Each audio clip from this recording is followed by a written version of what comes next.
Welcome to History Comes Alive, the podcast that takes you on a deep dive into a new historical topic every episode.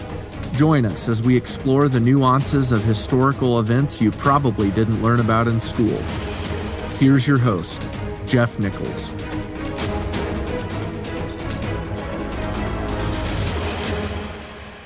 Welcome back. Last week, we started a parentheses series on Charles I of England. Well, we're taking a few weeks to work through the English Civil War with a focus on Charles. We'll not be developing the battles, but rather the politics, the actions, and the consequences. The rationale is that once we jump back across the Atlantic, back to New England, we'll be armed with some needed information.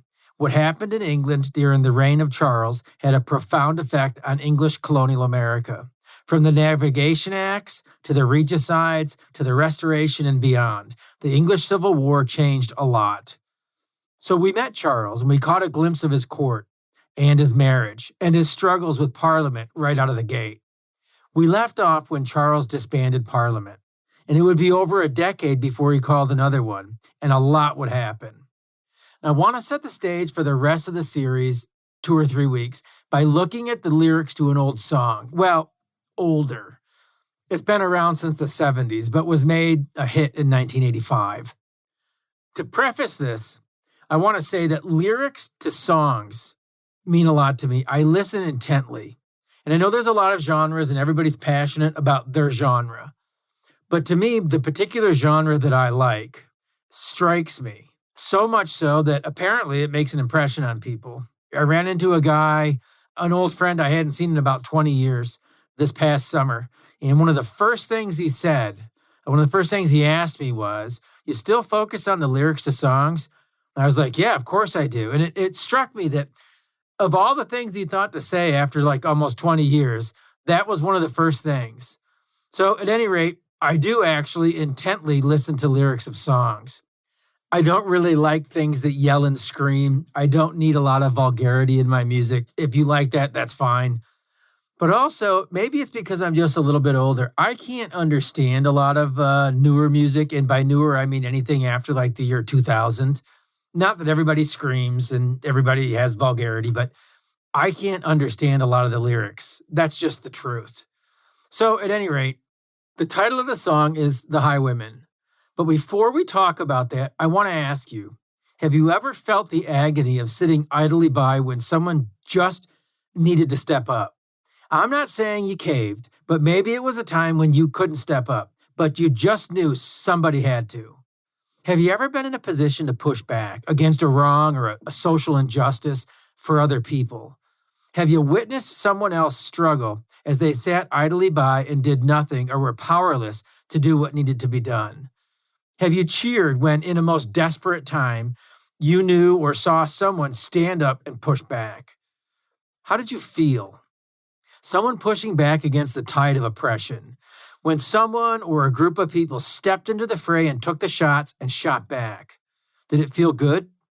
How about if you've witnessed someone or a group that seemed to come out of nowhere and just stir things up for what appeared to be no good reason? Maybe in that instance, they were the hero, and your position was villainous. Do you understand what I'm getting at here? A time when passions run high on both sides of an issue, a time when two or more positions decide this is the time to push back or to stand ground. Usually in life, things cool down, situations are resolved, conflict turns to compromise, and at the worst, one party or another leaves feeling vindicated and the other emasculated. It could be in sports or business. It could be a societal or a political revolution. That's the basic tension that grew out of Charles's reign. We all love the stories of the passions that can be aroused by the zeitgeist, spirit of the day. Every generation has them. In stable societies where most people have enough food and housing, where life is pretty comfortable, these zeitgeists come and go pretty quick. They're remembered, if at all, as the in thing at the time or the popular thing. Yet harmless counterculture of a particular generation. That's one reason why a lot of people don't like history. They never try to imagine what it was like to be there in that time. You're reading about the zeitgeist of somebody else's day that you can't quite relate to. But from time to time, there arises a particular zeitgeist that must be slayed, a new frontier, a new challenge to all that is decent. It may be a case of confronting lawlessness. It may not even be a case of human conflict. It may be a case of needed technology. It may be human advancement. It may be any number of things. But some need, some desperate situation arises, and so do men to confront it. And we idolize those men. We immortalize those men. They're celebrated in song and story. Even the bad guys can be envied. Their actions make us dream big. We live vicariously through their lives and actions, as reckless as they might be. They inspire us to move forward with the regularity of our own schedule, the tedium of life. I've mentioned this before in this podcast. I like country music. That's the genre. The older stuff, not too old. George Strait, I still think he's kind of new, but Paul Overstreet, Willie Nelson, Waylon Jennings, so many other guys from that time frame. They're great storytellers. And for a long time, for many years, I liked that genre of music best, but I could never quite articulate why. Then it occurred to me, they sang about some goofy stuff, but more times than not, they sang about life, the ups and downs, the tragedies and the triumphs of ordinary people. The songs of loss serve as warnings. The songs of triumph, especially something lost and regained, draw mental pictures of fortitude, humility, and redemption. But then it occurred to me, what draws me to that style is not the nostalgia per se, but rather the pictures that they draw that aren't very realistic. I mean, they often paint a picture that feels nostalgic, like Norman Rockwell. I mean, actually, they paint a picture of what nostalgia should look like. But really, life can be more tragic than that. Less forgiving. Redemption happens less. Destruction happens more when mistakes are made. But those songs paint a picture of what could be. They create a feeling of determination in a world that's gone mad. I know it might be a little too existentialist for this podcast, but you get the idea. Songs can be a powerful medium, music and lyrics. Anyway, there's this song from a few years ago called The Highwayman. And it was sung by a bunch of folks, but it was made famous by the band The Highwaymen of the same name. This band actually had a lot of different renditions. This particular rendition was Willie Nelson and Waylon Jennings and Johnny Cash and Chris Christopherson. Anyways, it was written by a guy named Jimmy Webb. It's a song about reincarnation that he claimed came to him in a dream. But the song goes farther than reincarnation. It paints a much bigger picture of our human existence, at least to me. I'm not a reincarnation guy, but with a little artistic license, this song has always managed to catch my imagination. It speaks to me. In it, I get this sense of ruggedness, a picture of someone taking on the system or the elements or some unbeatable challenge, while others dare not, becoming almost a folk hero. In the past, I've mentioned Aaron Tippin's You've Got to Stand for Something or I Got It Honest. I mean, those songs hone right in on the everyman. Those times when the natural instinct to flight or fight kicks in and there's no time to fly away, or the comfort derived from Don Williams' In the Family. I've mentioned Chris Ledoux's Billy the Kid, that reckless side that comes out every once in a while in each of us. But The Highwayman seems to fit this time frame for me in my mind's eye. I'm telling you this so that you get a feeling of how I'm perceiving the narrative as we go, because I'm going to present this through the lens of Charles I, but it could easily be told through the lens of Parliament, or as we work our way through this series, any number of MPs. It could be told through the lens of the English nobility, or the Puritans, or the Anglicans, or the Catholics, or the Scots, or the Irish. So many players that were really invested in what was going on.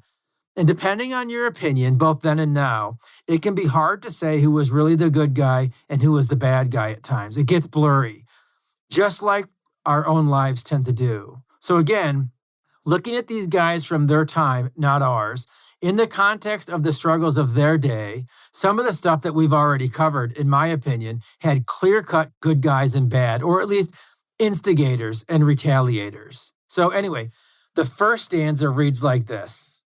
Now, I won't sing this. I'll spare you that ear bleed.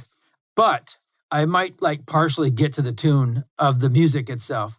But listen to the words because, again, the lyrics mean something in a lot of the music that I listen to. So the first stanza goes like this. I was a highwayman, along the coach roads I did ride, with sword and pistol by my side. Many a young maid lost her baubles to my trade. Many a soldier shed his lifeblood on my blade. The bastards hung me in the spring of 25, but I am still alive. It's a funny thing about this stanza. The guy being immortalized was a crook, a whoremonger, a killer. But the picture that's drawn makes him sound exciting and rugged and adventurous, doesn't it? Even the part where he dies, he says, the bastards hung me in the spring of 25.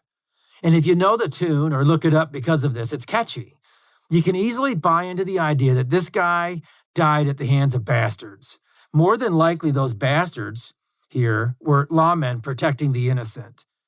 So we feel the excitement of someone really cutting against the grain of organized society.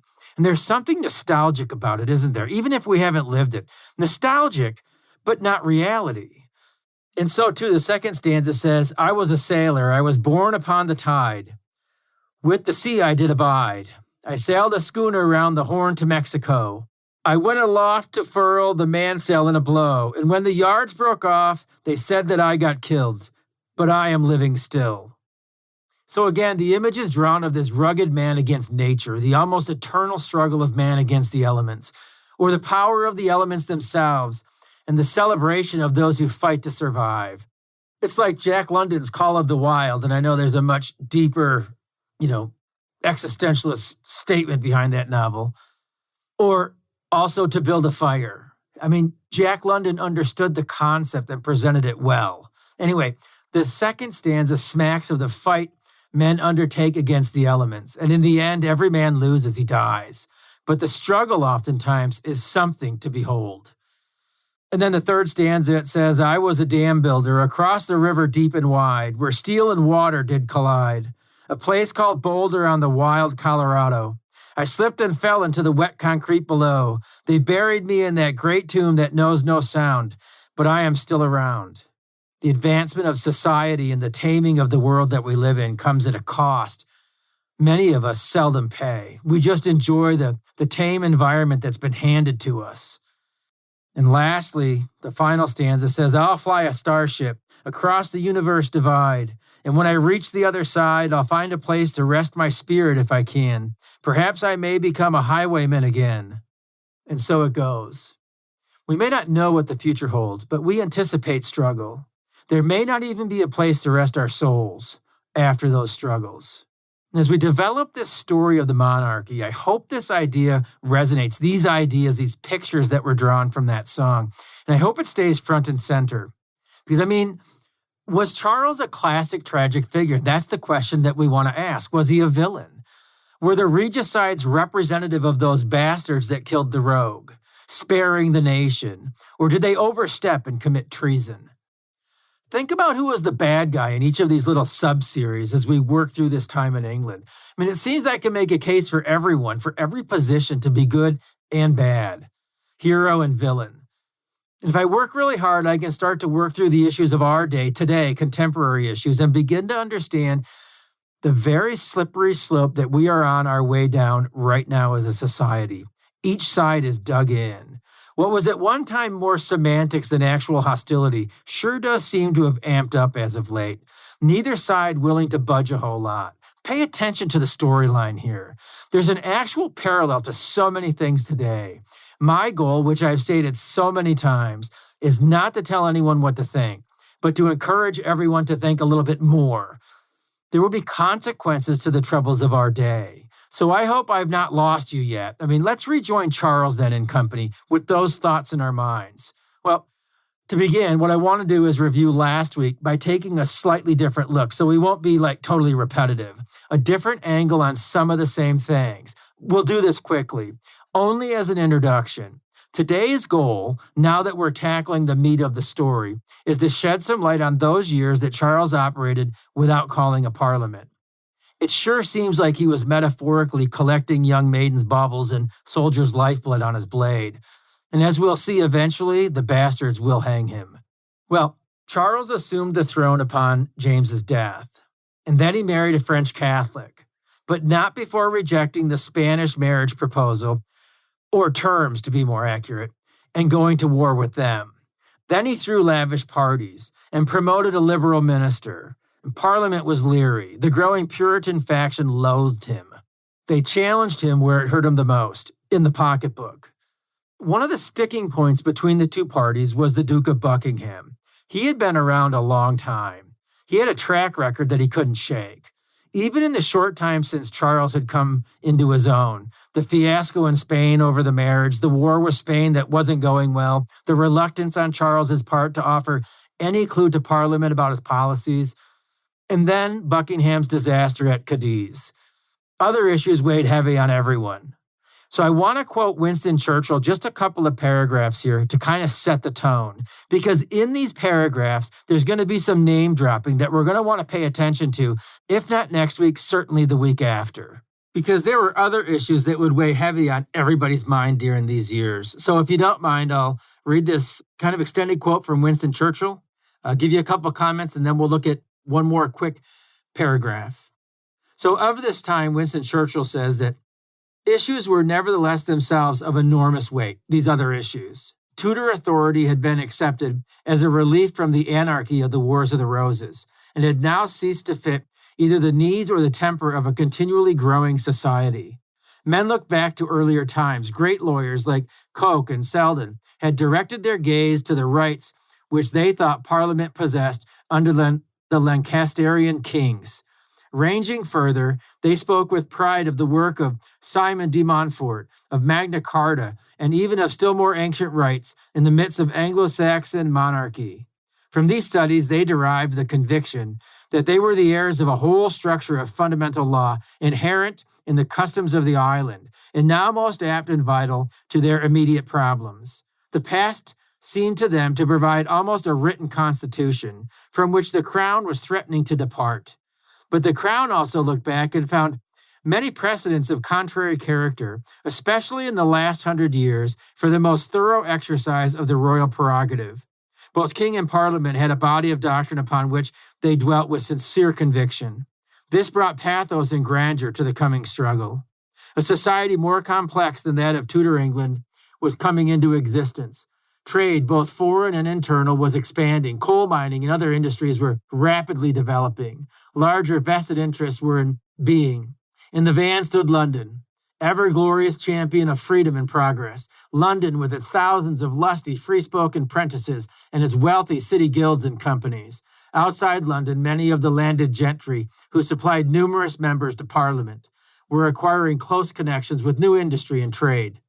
In these years, the Commons were not so much seeking to legislate as trying to write from the crown admissions of ancient custom, which would prevent before it was too late all this recent growth from falling under an autocratic grip. And so you can see, as Churchill is laying this time frame out that we're about to explore for a couple of weeks, that Charles believed that he had the law and history, especially recent history, on his side. And Parliament, looking to retain their own power and gain more, felt that they had the ancient leaders and monarchies, the ancient happenings of an island nation on their side. And so Churchill went on. The men at the head of this strenuous and, to our time, invaluable movement, you can tell who Churchill liked. He liked Parliament, were notable figures. Coke had taught the latter parliaments of James I the arguments upon which they could rest and the methods by which they might prevail. His knowledge of the common law was unique. He unearthed an armory of precedents and set many to work upon their furbishing and sharpening. Two country gentlemen stand with him, one from the West, Sir John Eliot. If we leave Churchill for just 1 second, this man, John Eliot, he had very strong rhetoric against the Duke of Buckingham. And Charles would later assert that he was the impetus of Buckingham's assassination by John Felton. So at any rate, that's one of the three guys that was schooling Parliament during the reign of James I on how to take some authority away from him, or at least retain some of their own. He was a Cornishman, and the other, Thomas Wentworth, a Yorkshire squire. But these men possessed the highest qualities of force and temper. For a time they worked together. For a time they were rivals. For a time they were foes. By opposite paths, both reached the extremity of sacrifice. Behind them, lacking nothing in grit, were leaders of the Puritan gentry. And again, these names will come up again. Denzel Hollis, Arthur Hazelrig may very well come up. John Pym will be very pivotal. Pym was eventually to go far and to carry the cause still farther. He was a Somerset man, a lawyer, strongly anti-high church, and with an interest in colonial ventures. Here was a man who understood every move in the political game and would play it out remorselessly, end quote. And so he would. Pym will play a pretty good-sized role in the latter life of Charles. So here we see the stage was set for a series of showdowns. Now remember, Europe was on fire with war after war. I mean, these countries are fighting so many wars that one year you're on one country's side and the other year you're against them, right? So parliamentarians liked war for a host of reasons, but mostly because they held the purse strings. And when England was at war, it made the monarchy dependent upon Parliament. So it was an easy way to wrest the power from the king. James understood this, and that's why his policy of moderation, remember we talked about that last week, moderation and strength through alliances. Remember, he wanted to marry his children into the ruling classes of both the Protestants and the Catholics in Europe. That was wise. Unfortunately, after his passing, neither Charles nor the Duke of Buckingham had that discernment. And that helped to facilitate the next big foreign policy blunder. And this time it was in France. Because frankly, Charles and Buckingham, they liked war as well, not realizing that, again, that would be giving Parliament an awful lot of power. Well, anyways, in the meantime, before we get to that, Parliament had voted to limit Charles's income year by year. So he was already beholden to Parliament to begin with. And he believed himself, remember, accountable to no man. He was only accountable to God. So there's some tension there. And then, in an effort to help his brother-in-law, you remember Frederick V, the Elector of the Rhine-Palatinate, Elizabeth, his sister's husband. Remember the marriage that was to be the security link between the Protestant powers in England? Well, Spain came and kind of took over. So Charles wanted to combine forces with the French. I mean, he figured that they would happily help him strike a blow against their arch rival Spain. That wasn't the case. I mean, as you remember, Frederick and Elizabeth had fled. They were actually living in exile in The Hague. But instead, the French attacked the Huguenots at La Rochelle. And this is the same area, La Rochelle, ironically, that the English had helped decades earlier when a younger Henry Navarre, a young Protestant leader, had been in the fight. But now he's a Catholic king, Henry IV, and so you see how all of that went, right? I mean, it's kind of odd how that came back around. So anyways, Charles sent Buckingham to La Rochelle, and guess what? Surprise, surprise, he sucked there too. Things were no better at home either. Soldiers were being quartered in thousands of homes across the countryside. Martial law was being called to settle disputes between soldiers and the common folk. I mean, imagine these guys just come to your town and tell you they're just going to be bunking in your house somewhere. They pick a room and that's where they go. When you have an argument with them, now all of a sudden you're confined to your house. Well, Charles levied forced loans also. I mean, this was a practice that had been in use for a long time. These were kind of like benevolences or taxes that the king could raise without Parliament's approval in times of national emergency. So here's the rub. This old-time practice had been outlawed in 1484, before the Tudors had even assumed control of the country. So a long time ago. And it had been given up completely in 1546, which I kind of find is funny. Like it was outlawed in 1484, and 60 years later, the monarchy finally says, okay, I'll follow the law. Anyways, it hadn't been used until James had restored it in 1614. That was not a popular move. It was an empowering tool for the monarch and an emasculating tool for Parliament. I mean, if the goal was to control the monarch through fiscal policy, then what was the point of allowing them to have this forced loan concept, right? And besides, who defines what a national emergency actually is? It would appear that England was a nation in distress, but who caused that? I mean, Charles or Parliament? I mean, his policies were secret. His minister was a heretic to many. His chief advisor was not well liked and had a terrible track record. They were involved in 2 failing wars, both of which Charles had eagerly encouraged. His wife was Catholic. Her entourage in court was large and French and Catholic. So from Parliament's perspective, Charles was the national emergency.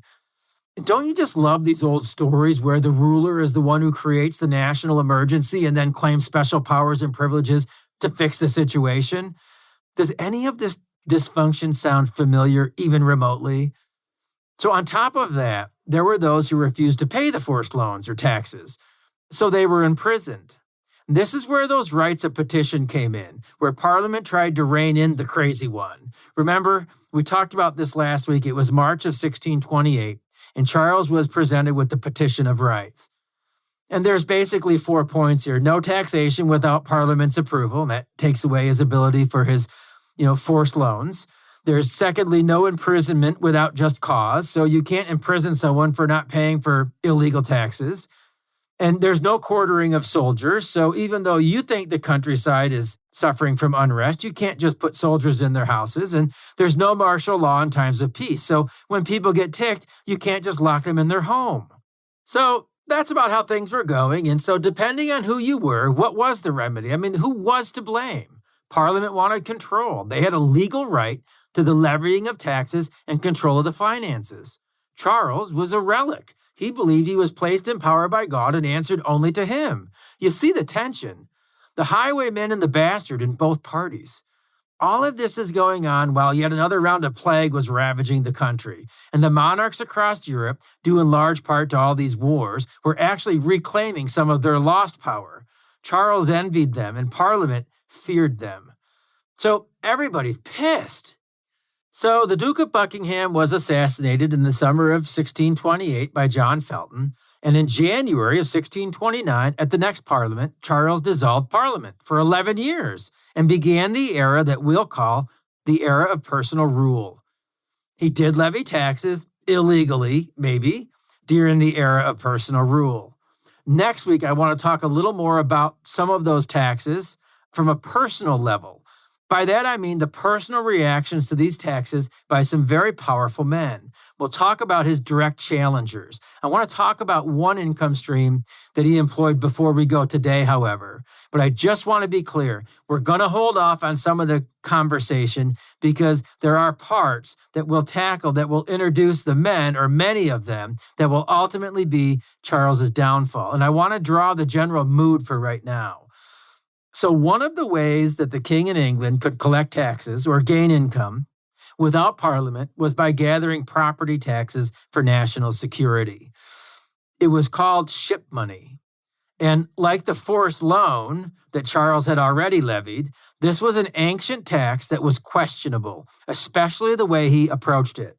Now, as we go through this, keep in mind, the courts continued to find in Charles's favor. So we've sketched an outline, another tax that was not popular, not common in that day, but had ancient precedent and implications. Ship money had been a tax on coastal towns in years past, in times of national emergency to support the Navy, primarily from pirates.